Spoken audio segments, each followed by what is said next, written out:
The wind carried a sharp chill as Daniel Harper walked down Elm Lane, his worn jacket doing little to keep the cold at bay. The brilliant hues of autumn leaves underfoot crunched with every step, but Daniel barely noticed. His mind was preoccupied with thoughts of the workshop, a to-do list of repairs, and a mental tally of the savings he'd been painstakingly building for months. It wasn't much, but it was enough to replace his aging tools, the same ones that had seen him through countless days of shaping, sanding, and carving. Those tools were his livelihood, and upgrading them meant faster, better work. He had been counting down the days to the hardware store's big sale.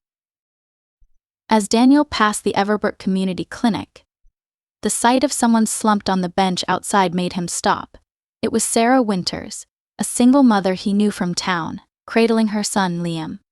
Daniel's heart sank at the sight of the boy's pale face and the way his small chest heaved with each shallow breath. "Sarah," Daniel called out, concern etched in his voice. She glanced up, startled. Her tired eyes tried to hide her distress, but her forced smile quickly gave way to tears. "Hi, Daniel. I'm just waiting." She looked down at Liam, stroking his hair. "He's been sick for days. I brought him here, but..." Her voice faltered, and Daniel stepped closer. "What's wrong?" "Fever, coughing, trouble breathing," she said, barely above a whisper. "They think it's pneumonia. He needs antibiotics and monitoring." Daniel frowned. "What are you waiting for then? Why isn't he inside?" "They need payment up front," she said, her voice cracking. "It's $1,000, and I don't have it."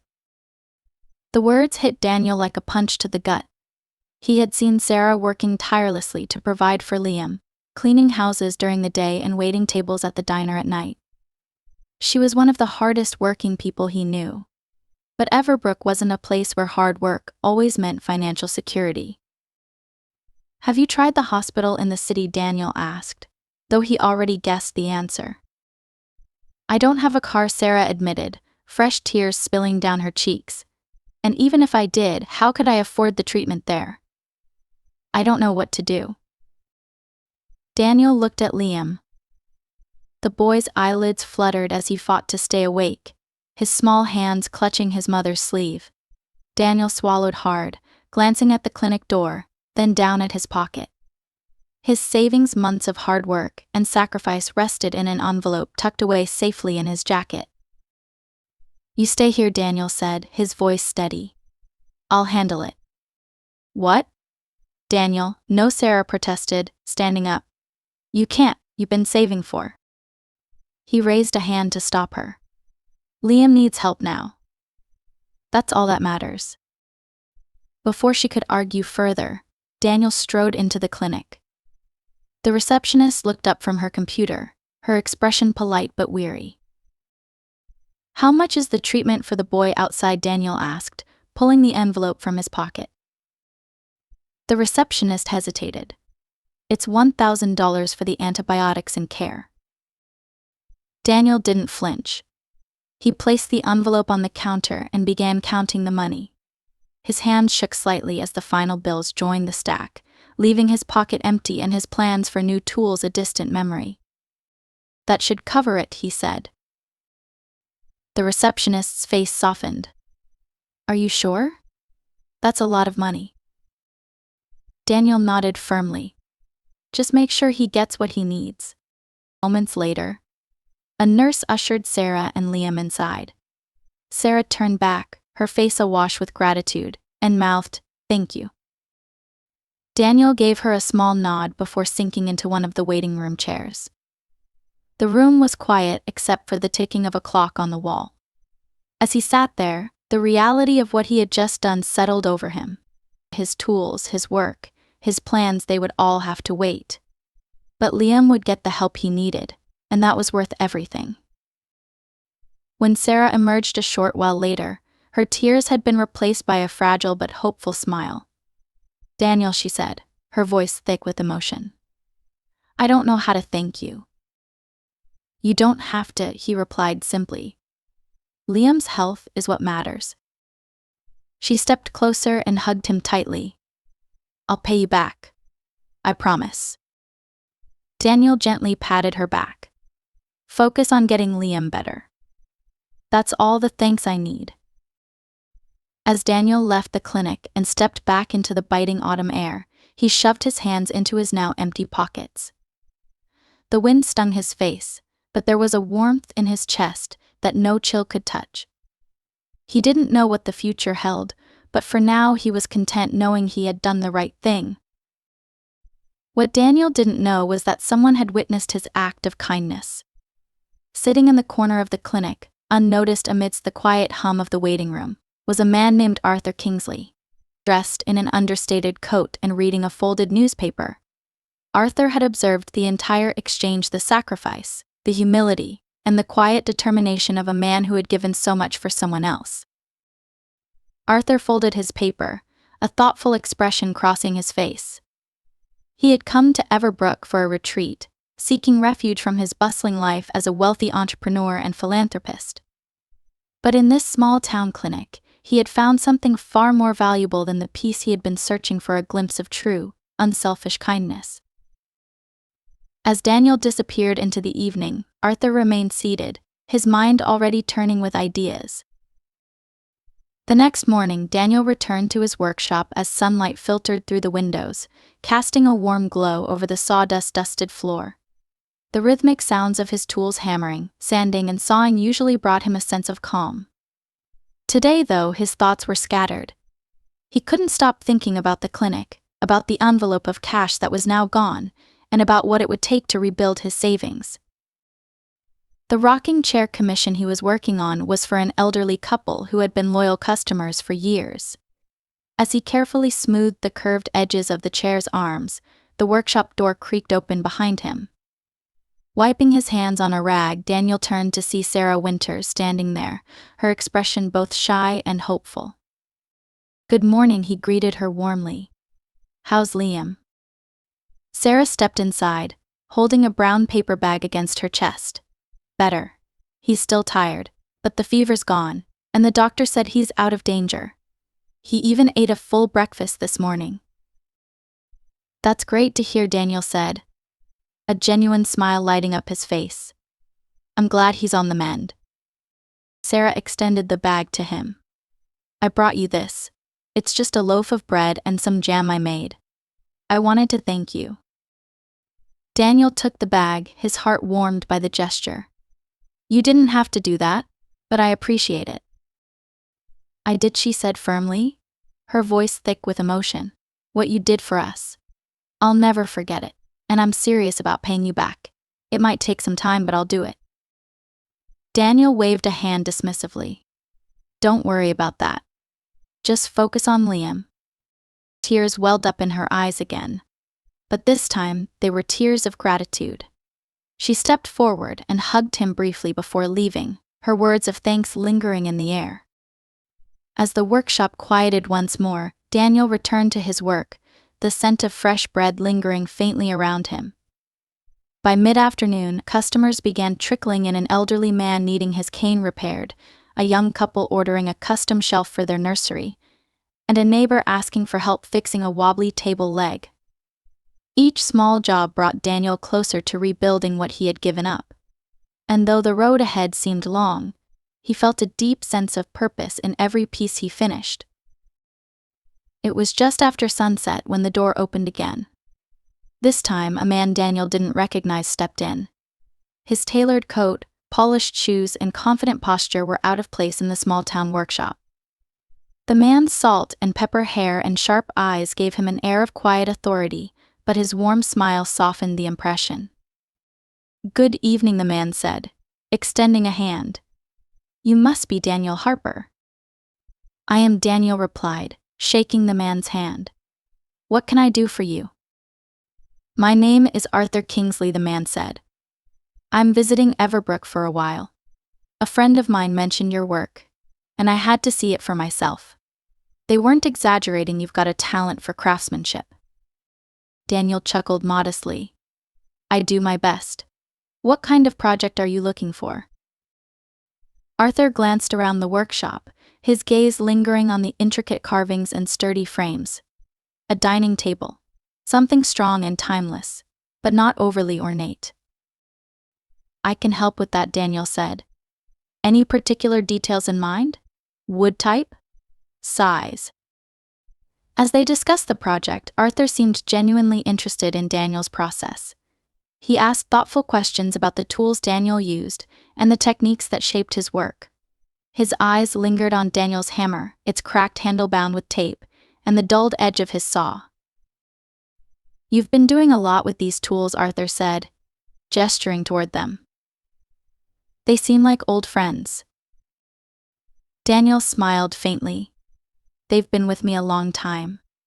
I was saving up to replace them, but plans change. Arthur raised an eyebrow but didn't press further. Instead, he complimented Daniel's dedication to his craft before confirming the table's design and leaving. That night, as Daniel sketched designs for Arthur's table by lamplight, his thoughts drifted to the man's visit. There was something about Arthur, his curiosity, his quiet observation that felt different from his other customers. Still, Daniel pushed the thoughts aside and focused on his work. Unbeknownst to him, Arthur had seen far more than the worn tools and impressive craftsmanship. As he walked back to his rented cottage, Arthur replayed the scene at the clinic in his mind, Daniel stepping forward, the quiet determination in his voice as he handed over his savings, and the way he shrugged off Sarah's thanks as though his act of generosity was nothing remarkable. Arthur had witnessed countless displays of wealth and philanthropy in his life, but what he had seen in that small-town clinic was rare. It wasn't about money, it was about heart. And now, as he admired Daniel's work and learned more about the man behind it, Arthur felt a growing desire to help him, not with charity, but with an opportunity. As Arthur crossed the threshold of his cottage, he reached for his phone and made a call. "Yes, it's Arthur Kingsley," he said. "I'd like to discuss an idea with you. It involves a carpenter I met today, and a way to help him take his work to a wider audience." The days passed in a steady rhythm, each one marked by the hum of tools and the scent of freshly cut wood in Daniel's workshop. The dining table Arthur had commissioned became his focus, its surface sanded to perfection, the legs strong and elegant. As he worked, Daniel couldn't help but reflect on the changes in his life. His savings were gone, but the stream of small jobs and new commissions brought hope. Even more, there was a quiet fulfillment in seeing Liam recover and Sarah find her smile again. Evan, a young man from town who had recently taken an interest in woodworking, began stopping by the shop. He'd ask questions about the craft, watching intently as Daniel shaped pieces of wood into furniture. Eventually, Daniel offered him the chance to help with smaller tasks like sanding and staining. Evan's eagerness reminded Daniel of his own early days in the trade, and teaching him felt natural. "You've got a knack for this," Daniel said one afternoon as Evan worked on smoothing the edge of a chair arm. "With some practice, you'll be making your own pieces before long." Evan grinned. "Thanks, Mr. Harper. It means a lot." Their conversation was interrupted by a knock at the workshop door. Daniel looked up to see Arthur standing there, his coat buttoned against the chill and his hands tucked into his pockets. "Come on in," Daniel called, wiping his hands on a rag. "Your table's just about finished." Arthur stepped inside, his sharp eyes scanning the room. "It's looking spectacular," he said, running his fingers over the smooth surface of the table. "You've outdone yourself." "Glad you like it," Daniel said with a modest smile. "I'll have it ready for delivery by the end of the week." Arthur nodded. But he didn't leave. Instead, he glanced at Evan, who was busy with his sanding, then back at Daniel. "You're teaching the next generation, I see." Daniel shrugged. "Evan's got potential. Just needs some guidance." Arthur's expression grew thoughtful. "You have a gift, Daniel, not just for woodworking, but for connecting with people. That's something rare." Daniel tilted his head, unsure of where this was going. "I just do what I can." Arthur smiled. "I'd like to talk to you about doing more." He gestured to a bench near the door, and the two sat down. Arthur leaned forward, his hands clasped together. "I haven't been entirely upfront with you," he began. I'm not just a visitor passing through Everbrook. I'm a businessman and philanthropist. I've spent years helping people with potential build something bigger than they thought possible.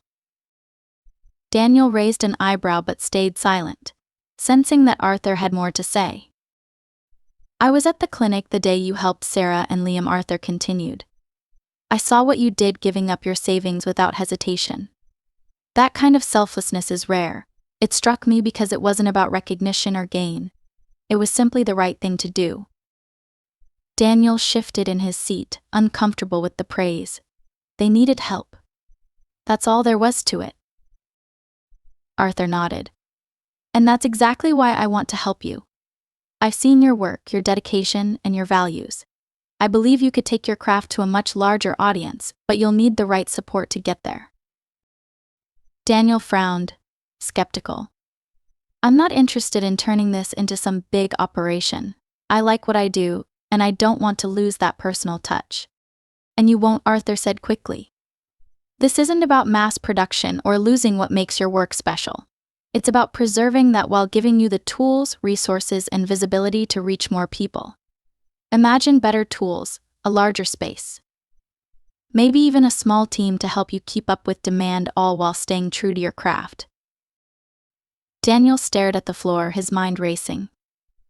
The idea was intriguing, but it felt daunting. He had spent his life working quietly in his corner of Everbrook. Was he ready for something bigger? Why me? He asked finally. There are plenty of talented people out there. Why go to all this trouble for a guy like me? Arthur smiled, his eyes warm with sincerity. Because talent isn't enough, it's heart, integrity, and the willingness to make sacrifices for others that truly matter.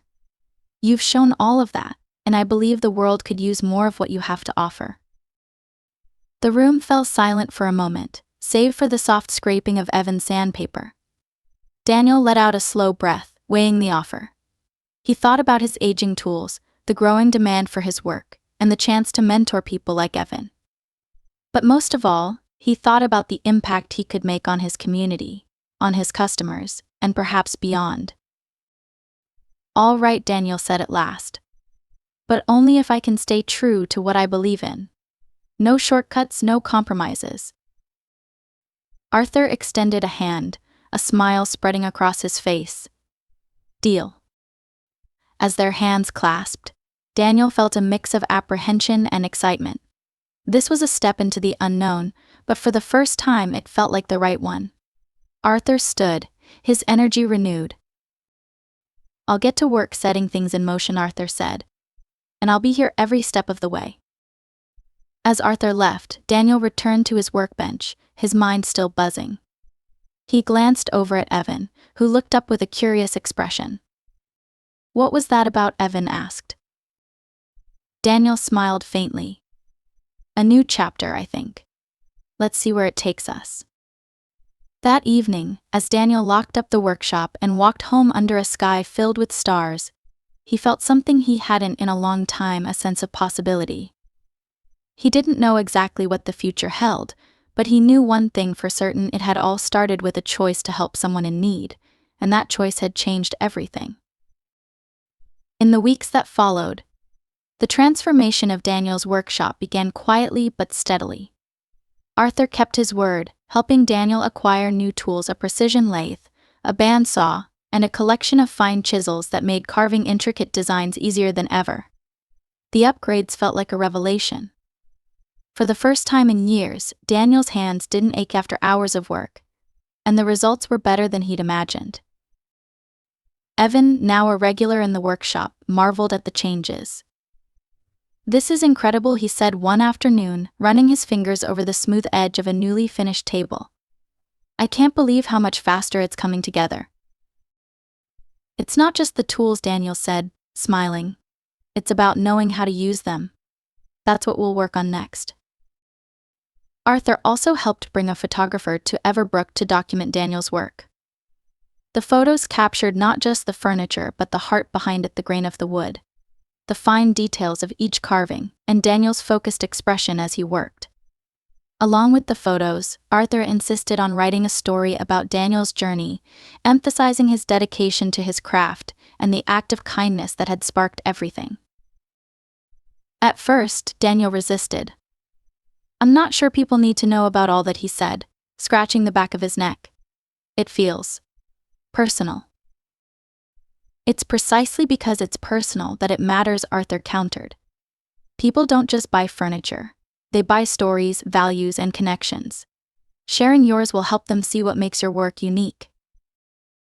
Reluctantly, Daniel agreed, and the story was published alongside the photographs on a simple but elegant website. Orders began to trickle in from neighboring towns, then from farther afield. A couple from the city commissioned a handcrafted bed frame. A family from out of state requested a set of dining chairs. Each order brought a mixture of excitement and anxiety. Daniel was thrilled by the interest, but determined not to let the quality of his work suffer under the pressure. As the business grew, Daniel leaned heavily on his small but dedicated team. Evan's skills improved daily, and Sarah, who had volunteered to help with scheduling and customer inquiries, became indispensable. Her knack for organization and her warm, approachable demeanor put customers at ease, and her pride in Daniel's work shone through in every interaction. "You've got a gift," Sarah told Daniel one evening as they reviewed orders. "Not just for making furniture, but for inspiring people. You don't even realize it, do you?" Daniel shrugged, his modesty unwavering. "I just do what needs to be done." One afternoon, a letter arrived that left Daniel speechless. It was from a woman in another state, whose daughter had been hospitalized for months. She wrote about how she had saved up to buy one of Daniel's rocking chairs after reading his story. It had become a place of comfort for her and her daughter during the hardest moments. "The chair feels like more than just furniture," the letter read. "It carries a piece of your kindness, and it reminds us every day that there's goodness in the world." Daniel read the letter aloud to Sarah, Evan, and Liam, who had begun carving small wooden toys under Daniel's guidance. When he finished, the room fell silent. Liam, now brimming with energy and curiosity, broke the quiet. "Like how you helped me, right?" he said, looking up at Daniel with wide eyes. Daniel nodded, his throat tight. "Exactly like that." The moment cemented what Daniel had come to realize: his work wasn't just about furniture. It was about connection, compassion, and the way a single act of kindness could ripple outward, touching lives he would never meet. One crisp evening, Arthur returned to the workshop, bringing a visitor with him, a journalist who had heard about Daniel's story and wanted to feature it in a national magazine. Daniel hesitated, uneasy with the attention, but Arthur reassured him. "This isn't about fame or recognition," Arthur said. "It's about inspiring others. People need to hear stories like yours, especially now." After some thought, Daniel agreed. The journalist spent hours in the workshop, observing Daniel at work, interviewing Sarah and Evan, and even talking to Liam, who proudly showed off his wooden toys. The resulting article, titled "The Carpenter's Heart: How a Small Act of Kindness Built a Legacy," was published a month later. The response was overwhelming. Letters poured in from across the country, some from people wanting to commission pieces, others simply wanting to thank Daniel for reminding them of the power of generosity. Many of the letters shared deeply personal stories, each one a testament to the human connection Daniel's work had fostered. Despite the growing success, Daniel remained grounded. He still repaired broken furniture for his neighbors, still walked to the diner for coffee, and still made time to help Sarah with odd jobs around her home. He also continued mentoring Evan, teaching him not just the technical aspects of woodworking but the values that had guided him through life. "You don't just build furniture," Daniel told Evan one day. "You build trust, memories, and a little piece of yourself into everything you make. That's what matters most." Evan nodded, absorbing the lesson as they worked side by side. The young apprentice's confidence grew, and Daniel found himself proud of the person Evan was becoming, not just as a craftsman, but as someone who understood the deeper meaning behind their work. As the workshop buzzed with activity and the orders continued to flow, Daniel often reflected on the journey that had brought him here. It had all started with a simple choice to help a sick child, a choice that had changed not just his life but the lives of everyone around him. And in his quiet, humble way, Daniel knew that the best was still to come. As Daniel's story spread, the workshop in Everbrook became a symbol of something larger than just handcrafted furniture. Visitors from across the state began making the journey to meet Daniel, to shake his hand, and to see where the magic happened. Some came to place orders, others to share how his story had inspired them. A young woman spoke of starting her own small business after reading about his courage. An elderly man brought a photograph of a rocking chair Daniel had made, telling him it was now the centerpiece of his family's gatherings. Through it all, Daniel remained humble, focused on the work he loved. His team, now including Evan and a second apprentice, worked together to keep up with the growing demand. Sarah had transitioned from volunteering to a formal role managing operations, a change that brought stability and joy to her and Liam's lives. One evening, as the autumn leaves began to fall again, Arthur arrived at the workshop with a letter in hand. He handed it to Daniel with a knowing smile. "What's this?" Daniel asked, setting down the chair leg he'd been carving. "Read it," Arthur said. The letter was from the State Craft Council. They wanted to honor Daniel with an award for his contributions to artisan craftsmanship and his dedication to uplifting his community. It was an invitation to a formal ceremony in the city, an event that would bring together master artisans and industry leaders. Daniel hesitated, the weight of the letter sinking in. "I don't do this for awards, Arthur." Arthur nodded. "I know. But it's not just about the recognition. It's about showing others what's possible when you lead with heart." After some thought, Daniel agreed to attend. On the evening of the ceremony, he felt out of place in the suit Sarah insisted he wear. But he was reassured by the familiar faces of his team, who had come along to support him.